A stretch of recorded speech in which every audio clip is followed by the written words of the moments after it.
heat, forever on fire. ವಿಪಕ್ಷಗಳ ಸುಳ್ಳುಗಳನ್ನು ಎದುರಿಸುವ ಶಕ್ತಿ ನನಗಿದೆ. ಮೂಢಾರೋಪ ಮಾಡಿದ್ದ ಬಿಜೆಪಿಯದ್ದು ಭ್ರಷ್ಟ ಸರ್ಕಾರ. ಮುಖ್ಯಮಂತ್ರಿ ಸಿದ್ದರಾಮಯ್ಯನವರು ಮೈಸೂರಿನಲ್ಲಿ ವಾಗ್ದಾಳಿ ನಡೆಸಿದ್ದಾರೆ. ಮೈತ್ರಿ ಪಕ್ಷಗಳ ವಿರುದ್ಧ ಎದುರಿಸ್ತೇನೆ, ಹೋರಾಟ ಮಾಡ್ತೇನೆ ನಾನು. ಈಗ ನನ್ನ ಮೇಲೆ ಆರೋಪ ಮಾಡ್ತಿದಾರಲ್ಲ, ಅವ್ರದ್ದು ಬಿಜೆಪಿಯವ್ರದ್ದು ಭ್ರಷ್ಟ ಸರ್ಕಾರ ಆಗಿದೆ. ಸಿದ್ದರಾಮಯ್ಯನವರು ಈಗ ಮುಗಿಬಿದ್ದಿದ್ದಾರೆ ವಿಪಕ್ಷಗಳ ವಿರುದ್ಧ. ಬಿಜೆಪಿ ಜೆಡಿಎಸ್ ನನ್ನನ್ನು ಟಾರ್ಗೆಟ್ ಮಾಡ್ತಾ ಇದ್ದಾರೆ. ಸರ್ಕಾರ ಅಸ್ಥಿರಗೊಳಿಸೋಕೆ ಇವರು ಪ್ರಯತ್ನವನ್ನ ಮಾಡ್ತಾ ಇದ್ದಾರೆ. ಇವರ ಸುಳ್ಳುಗಳಿಂದ ಸರ್ಕಾರವನ್ನು ಅಲುಗಾಡಿಸೋಕೆ ಅಂದರೆ ಅಸ್ಥಿರಗೊಳಿಸೋಕೆ ಸಾಧ್ಯ ಇಲ್ಲ. ಇವರ ಸುಳ್ಳನ್ನು ರಾಜ್ಯದ ಜನ ನಂಬುವುದಿಲ್ಲ ಅಂತ ಮುಖ್ಯಮಂತ್ರಿಗಳು ಆಕ್ರೋಶ ಹೊರಹಾಕಿದ್ದಾರೆ. ಬಿಜೆಪಿ ಸರ್ಕಾರವಿದ್ದಾಗ ಕಾನೂನು ರೀತಿ ಬದಲಿ ಸೈಟ್ ಕೊಟ್ಟಿದ್ದಾರೆ.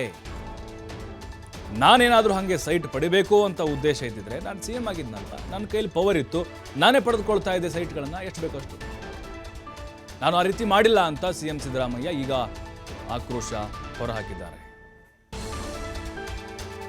ಇದೇ ನೋಟಿಸ್ ಬಂದಿರೋದು, ಅದು ಉತ್ತರ ಕೊಟ್ಟಾಗ ಹೊಸ ಚೀಫ್ ಸೆಕ್ರೆಟರಿ ಆದಮೇಲೆ ಅವರು ಡೆಲ್ಲಿಗೆ ಹೊಂಟೋಗಿದ್ರು ಗವರ್ನರ್.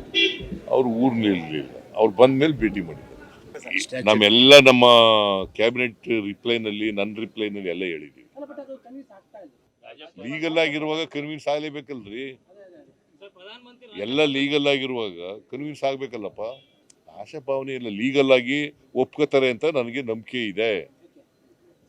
ಆಶಾಭಾವನೆ ಅಲ್ಲ, ಕಾನೂನು ಪ್ರಕಾರ ಕಾನೂನನ್ನು ಒಪ್ಕೊಳ್ಳ, because is the head of the constitution ಅಲ್ವಾ. ಕಾನ್ಸ್ಟಿಟ್ಯೂಷನ್ ಪ್ರಕಾರ ಇದೆಯಲ್ಲ, ಯಾಕೆ ಒಪ್ಕೊಳ್ಳಲ್ಲ? ಒಪ್ಕೊಳ್ತಾರೆ ಅಂತಕ್ಕಂಥ ನಂಬಿಕೆ ಇದೆ. ಅವ್ರ ಸರ್ಕಾರ ಭ್ರಷ್ಟ ಸರ್ಕಾರ, ಅವ್ರದ್ದು ಭ್ರಷ್ಟ. ಅದೇವತ್ತು ನಾನು ಎಲ್ಲ ಹೇಳ್ತೀನಿ. ಅವ್ರ ಕಾಲದಲ್ಲಿ ಏನೇನು ಹಗರಣಗಳಾಗಿದ್ದೋ, ಯಾವ್ಯಾವ ಸ್ಟೇಜ್ನಲ್ಲಿ ಇದ್ದಾವೆ ಹಗರಣಗಳು, ಯಾಕೆ ಇನ್ನೂ ರಾಜೀನಾಮೆ ಕೊಟ್ಟಿಲ್ಲ, ಎಲ್ಲನೂ ಎಲ್ಲ ಹೇಳ್ತೀವಿ, ಎಲ್ಲ ಬಿಚ್ತೀವಿ. ಎಲ್ಲ ಅವ್ರನ್ನೆಲ್ಲ ಸುಳ್ಳುಗಳನ್ನೆಲ್ಲ ಸುಳ್ಳು ಎದುರಿಸ್ತಕ್ಕಂಥ ಧೈರ್ಯ ಇದೆ. ಯಾವಾಗಲೂ ಸತ್ಯಕ್ಕೆ ಜಯ ಸಿಕ್ಕರು. ಸುಳ್ಳುಗಳನ್ನು ಎದುರಿಸ್ತಕ್ಕಂಥ ಧೈರ್ಯ ಯಾವಾಗಲೂ ಇದೆ ನನಗೆ. ಅವರು ನನ್ನನ್ನು ಯಾಕೆ ಟಾರ್ಗೆಟ್ ಮಾಡ್ತಾವ್ರೆ? Why they are targeting me? It is because ಈ ಸರ್ಕಾರನ ದುರ್ಬಲಗೊಳಿಸ್ಬೇಕು, ಅಸ್ಥಿರಗೊಳಿಸ್ಬೇಕು ಅನ್ನೋ ಕಾರಣಕ್ಕೋಸ್ಕರ. ಯಾಕಂತಂದರೆ ಟ್ರೈಡ್ ಆಪರೇಷನ್ ಕಮಲ ಮಾಡೋಕ್ಕೆ ಪ್ರಯತ್ನ ಮಾಡಿದ್ರು, ಅದಾಗಲಿಲ್ಲ. ಅದಕ್ಕೆ ಬಿ ಜೆ ಪಿಯವರು ಜೆ ಡಿ ಎಸ್ನವರು ಇಬ್ಬರು ಸೇರ್ಕೊಂಡು ಅಸ್ಥಿರಗೊಳಿಸಲಿಕ್ಕೆ ಪ್ರಯತ್ನವನ್ನು ಮಾಡ್ತಾ ಇದ್ದಾರೆ. ಯಾಕಂತಂದರೆ ಅವ್ರಿಗೆ ಸಿದ್ದರಾಮಯ್ಯ, ನಾನು ಬಡವ್ರ ಪರವಾಗಿ ಕೆಲಸ ಮಾಡ್ತಾ ಇದ್ದೀನಲ್ಲ, ಸುಳ್ಳು ಹೇಳ್ಕೊಂಡು ಹೋದ್ರೆ ಯಶಸ್ಸು ಸಿಗುತ್ತಾ? ಸುಳ್ಳು ಹೇಳೋರಿಗೆ ಯಶಸ್ಸು ಸಿಗುತ್ತಾ? ಸತ್ಯಕ್ಕೆ ಯಾವಾಗಲೂ ಜಯ.